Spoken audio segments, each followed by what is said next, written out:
So now let's visit a different kind of congruence, rather a system of congruences, which is handled by the Chinese remainder theorem.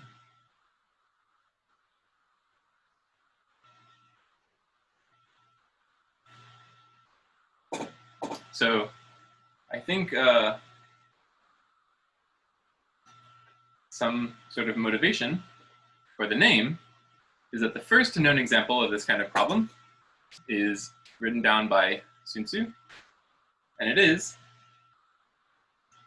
well, let me write it out and say it. Hopefully that doesn't take too long. There are certain things whose number is unknown.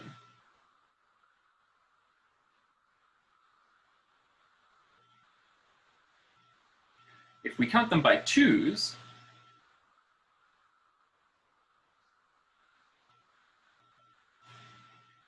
we have if we count them by threes, we have two left over.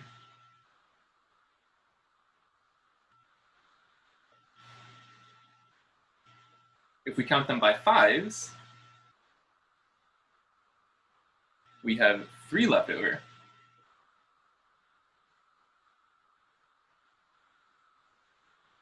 And if we count by sevens,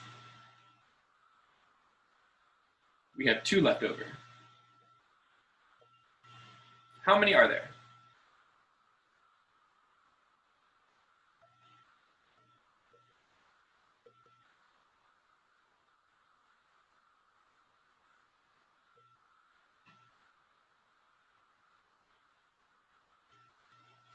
So this, in our language, we can translate to a system of congruences.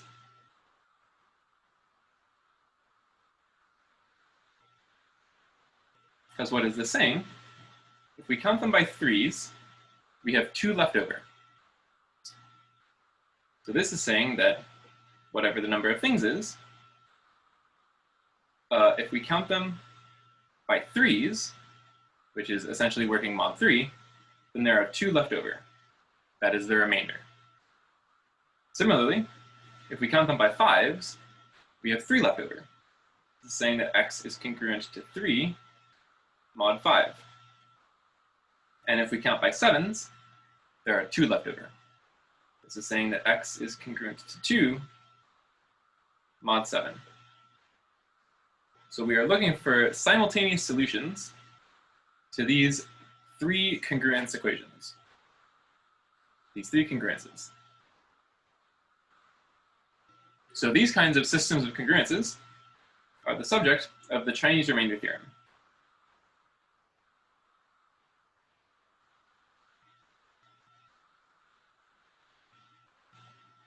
Which goes like this. If we have a collection of moduli which are relatively prime, so this means if you think about any two of them, the greatest common divisor is 1. So any pair of them are relatively prime. So if this collection of moduli is relatively prime, then the system of congruences, x congruent to a1 mod m1, dot, dot, dot, x congruent to an mod mn, has a solution for any ai. So any numbers, any targets we want to hit on each modulus, we always have a solution. And moreover, the solution is unique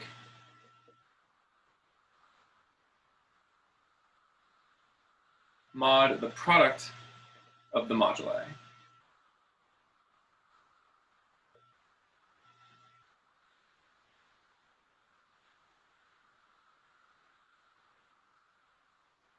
So any system of congruences that looks like this, congruent to a1 mod m1, a2 mod m2, up to an mod mn. As long as the moduli are relatively prime, we can always find a solution, and it's essentially the same as giving a congruence mod m, which is the product of all these things. So showing that it is unique, I think we will include that in the exercises, but we will prove the existence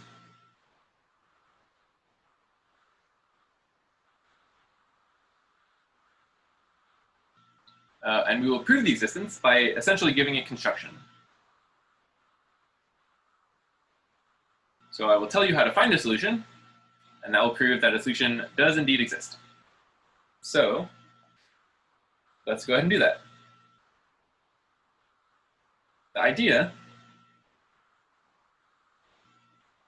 is to consider each equation separately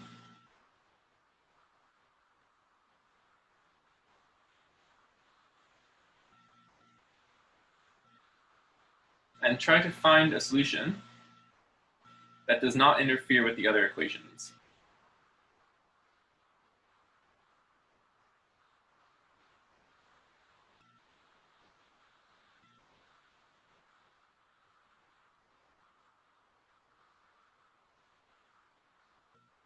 So what do we mean by this?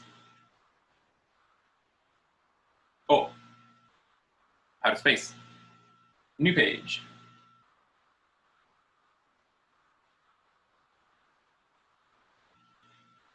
So I hope you will remember that. Let me, I'll rewrite it a little bit, just for good measure. So our system looks like x congruent to a1 mod m1 dot dot dot x congruent to an mod mn. So let's start by just considering x congruent to a1 mod m1. So a1 is a solution, but we don't know how it behaves, so we can just take x equals a1.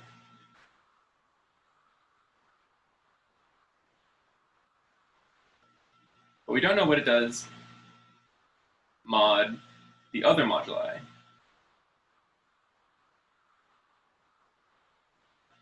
So for example, this will solve the first equation, but it might not solve the second equation.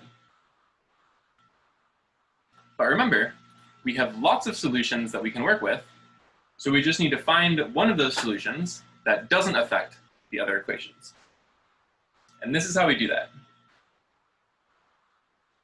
To fix this,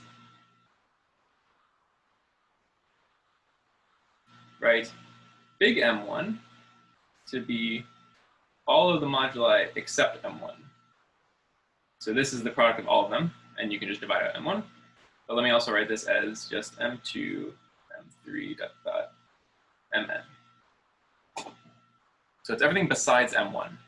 This is the stuff that we don't have to worry about. So since the mi are relatively prime, we can find an inverse of m1 mod little m. Call it n1.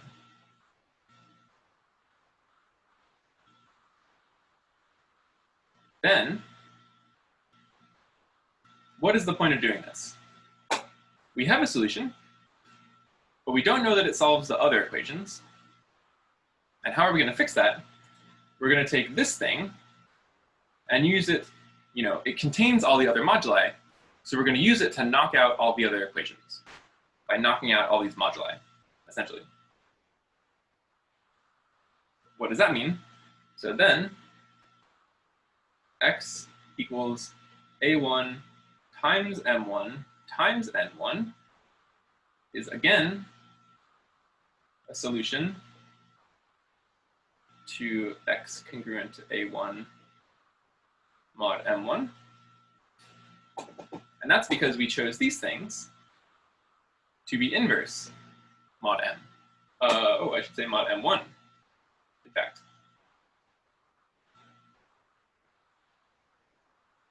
Right, so this is because m1 and 1 is congruent to 1.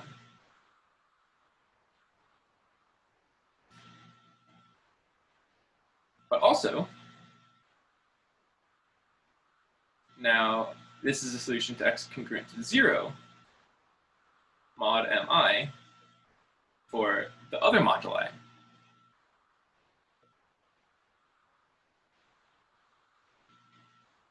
So it doesn't interfere in the sense that we can find a solution by doing this for each I and add them up.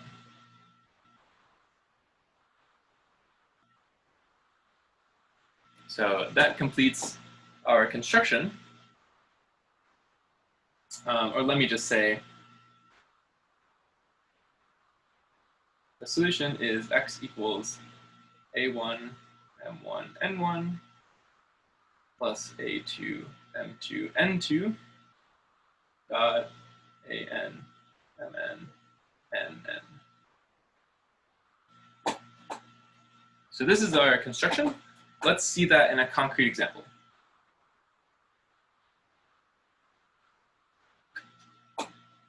Well, so let's do this question we posed at the beginning.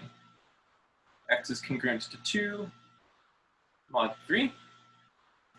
X is congruent to 3 mod 5. And x is congruent to 2 mod 7. So we go equation by equation. Let's start with mod 3. So what are we doing mod 3? First, we are finding the product of the other moduli.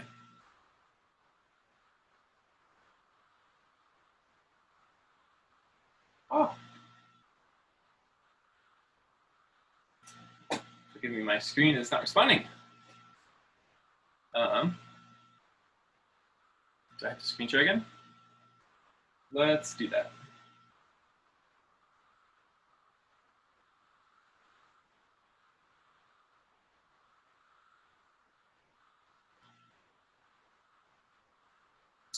So, okay, we're back in it. Where were we? We want to find the product of the other moduli. That is our big M1. So in this case, M1 is 5 times 7, which is 35. Okay, that's M1. What is N1? It is an inverse of this, modulo our modulus. So 35 is congruent to, what is 35 congruent to mod 3? So 33 is divisible by 3, so it should be congruent to 2.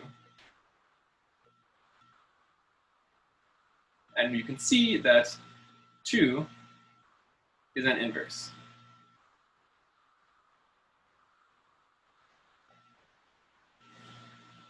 So, you know, if you're dealing with a very small modulus, then you probably don't need to worry about basic coefficients. You can just find an inverse by inspection. Okay, and this is all we needed. So the contribution here is going to be A1 times M1 times N1, which is, so A1 is this, it is 2. It's going to be 2 times 35 times 2. M1 and N1. And let me make a point real quick. When we're writing M1 in this equation, we want the original thing, not the reduction mod 3. We want to use the original thing because the point is that it contains all of the other prime numbers that we want to avoid. Okay, so let's quickly do this for 5 and 7 as well. I'm just going to blast through this. So mod 5 we have M2 is 3 times 7, which is 21. Inverse of 21, well, this is congruent to 1 mod 5. So we can just take the inverse to be equal to 1. And now mod 7, M3 is 3 times 5 equals 15. Inverse of 15, well, this is congruent to 1 mod 7.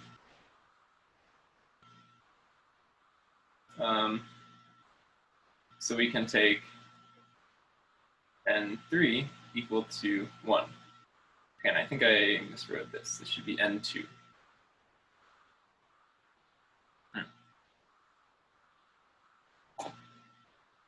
So our solution,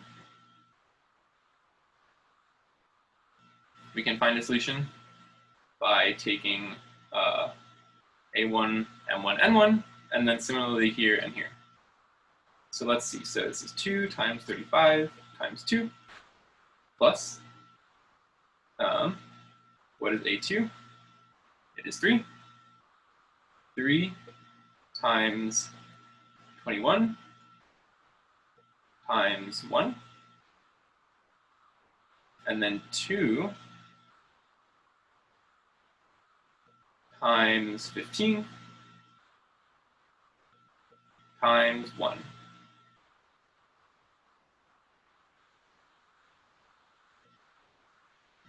And this is 233.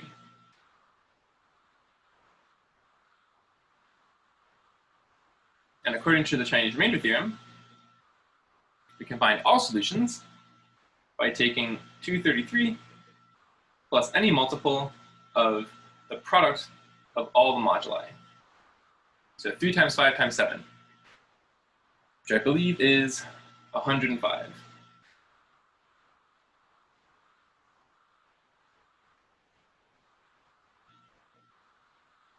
So this is M, which is a name for the product of all the moduli. So in particular, the smallest positive solution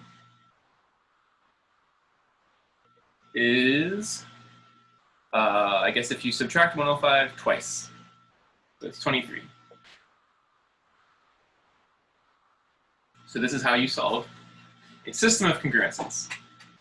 This is the Chinese remainder theorem.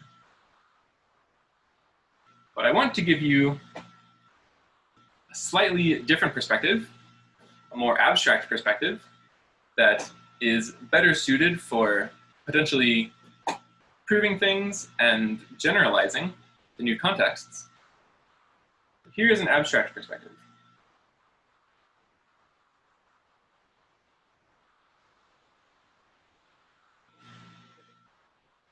Let me state the Chinese remainder theorem in another way.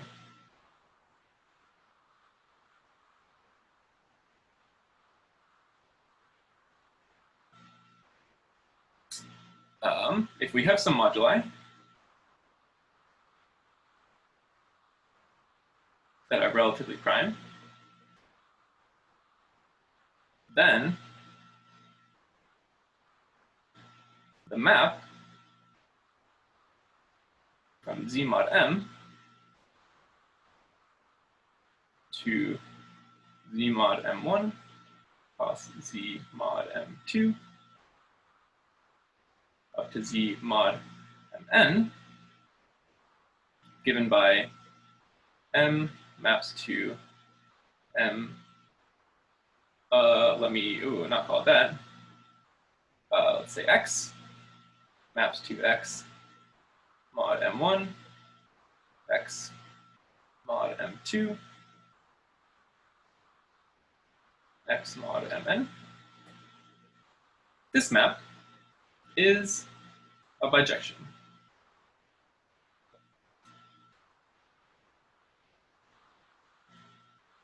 So here is somehow a clean, abstract way of phrasing the Chinese remainder theorem that suits it very well for generalizations, in the sense that from this perspective, you can start to see how you could take the integers and replace them with something else, as long as you have similar structures going on, you could say this in many more contexts. And indeed, the Chinese remainder theorem does generalize to a much more abstract context. And this is the kind of perspective that you take. And it is a good exercise for understanding how to work with functions and products, and also Z mod M itself, to try to go through and convince yourself that this statement is equivalent to the statement we gave above.